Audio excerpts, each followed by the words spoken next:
Assalamualaikum warahmatullahi wabarakatuh. Perkenalkan, nama saya Dita Putriaryani dari kelas 11 IPA 1 nomor absen 13.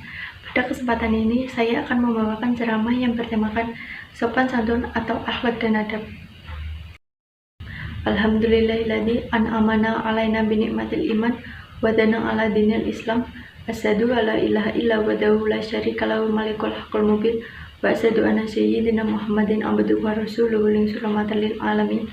Allahumma sholli wa sallim wa barik ala sayyidina Muhammadin wa ala alihi wa ashabihi ajmain. Amma ba'du. Segala puji mari kita panjatkan kehadirat Allah Subhanahu wa taala atas segala nikmatnya yang telah diberikan kepada kita semua. Nikmat sehat, nikmat taufik, hidayah, dan nikmat yang paling besar adalah nikmat iman dan Islam.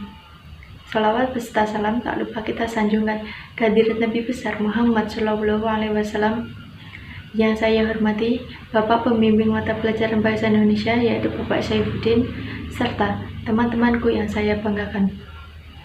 Rasulullah Shallallahu Alaihi Wasallam pernah bersabda, "Innama bu'istu liutimimma sholihal akhlaq," yang artinya bahwasanya aku diutus untuk menyempurnakan akhlak. Hadirin yang dimuliakan Allah, sesungguhnya keislaman seseorang itu tidak diukur oleh luasnya ilmu atau hebatnya berbicara maupun kuatnya ibadah semata, tetapi semuanya itu dinilai oleh akhlak dan adab. Sultanul Auliya Syekh Abdul Qadir Jailani pernah berkata, "Aku lebih menghargai orang yang beradab daripada berilmu. Kalau hanya berilmu, iblis pun lebih tinggi ilmunya daripada manusia." Habib Umar bin Hafidz pun pernah berkata, "Orang yang tinggi adab walaupun kekurangan ilmu itu lebih mulia daripada orang yang banyak ilmu tapi kekurangan adab."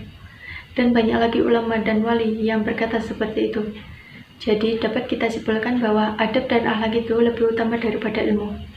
Akhlak dan adab itu sangat penting bagi kita semua. Kita harus mencontoh akhlak dan adab punya Rasulullah Shallallahu Alaihi Wasallam, karena Rasulullah Shallallahu Alaihi Wasallam adalah manusia yang paling sempurna yang dikirimkan oleh Allah Subhanahu Wa Taala untuk menjadi contoh dan panutan bagi umatnya.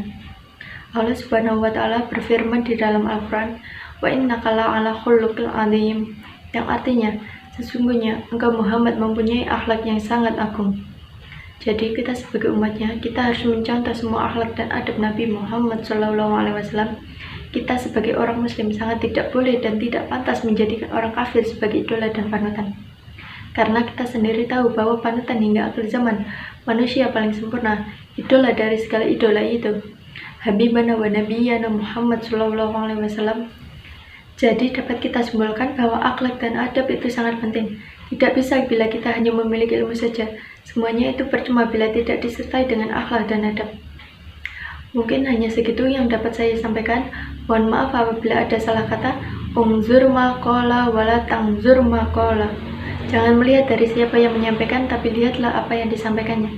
Akhirul salam, wassalamualaikum warahmatullahi wabarakatuh. Assalamualaikum warahmatullahi wabarakatuh. Perkenalkan, saya Susi Maula dari kelas 11 IPA 1 absen 30. Alhamdulillahirrabbilalamin. Wassalatu wassalamu ala asrofil anbiya'i wal mursalin Sayyidina wa maulana Muhammadin wa ala alihi wa sahbihi ajmain. Amma ba'du.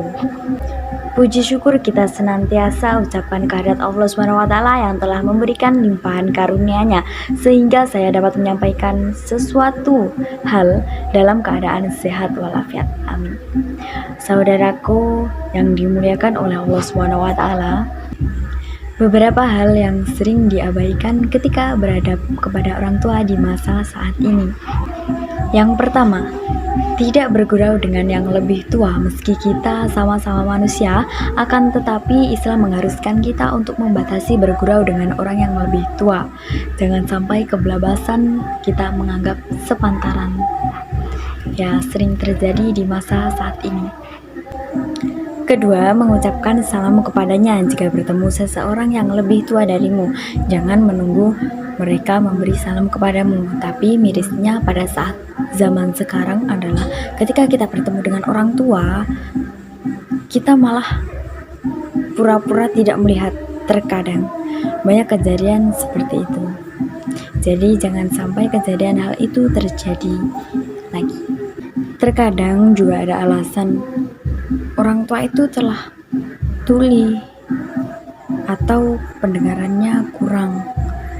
Jika orang tua telah lemah pendengaran, maka ucapkanlah salam dengan sesuatu yang tidak mengganggunya, misal senyum. Yang terakhir, merawatnya. Merawatnya hak atas orang tua yang lebih muda adalah mengetahui tentang kesehatan, kemudian merawatnya. Bahkan sebagian orang tua ketika badannya melemah serta kemampuan otak menurun, akhirnya seperti anak kecil. Dan ketika orang yang lebih muda mengetahui hal tersebut, malah menelantarkannya. Naudzubillah min dzalik, wahai saudaraku yang dimuliakan oleh Allah. Jadi, beberapa hal yang saya sampaikan tadi semoga bermanfaat dan bisa menyadarkan diri kalian masing-masing. Sekian ceramah dari saya. Apabila ada kurangnya atau kesalahan, saya mohon maaf sebesar-besarnya. Wassalamualaikum warahmatullahi wabarakatuh.